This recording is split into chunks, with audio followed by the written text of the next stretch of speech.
بسم اللہ الرحمن الرحیم۔ السلام علیکم ورحمۃ اللہ۔ انفارمیشن پوائنٹ کے پلیٹ فارم پر خوش آمدید سامعین و ناظرین۔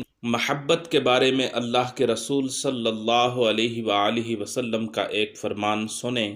سامعین، سنن ابو داؤد میں امام ابو داؤد نے، التاریخ الکبیر میں امام بخاری نے اور امام ابن عساکر نے روایت کیا ہے کہ رسول کریم صلی اللہ علیہ وآلہ وسلم نے ارشاد فرمایا، تمہارا کسی چیز کے ساتھ محبت کرنا تمہیں اندھا بہرا کر دیتا ہے۔ مطلب انسان جب کسی چیز یا کسی انسان سے محبت کرنے لگ جاتا ہے تو محبت اس کو اپنے محبوب چیز یا انسان کے عیبوں سے اندھا اور بہرا کر دیتی ہے۔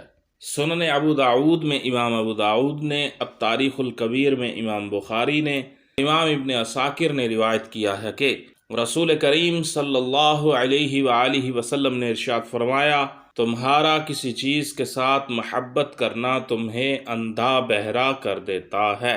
مطلب انسان جب کسی چیز یا کسی انسان سے محبت کرنے لگ جاتا ہے تو محبت اس کو اپنے محبوب چیز یا محبوب انسان کے عیبوں سے اندھا اور بہرا کر دیتی ہے۔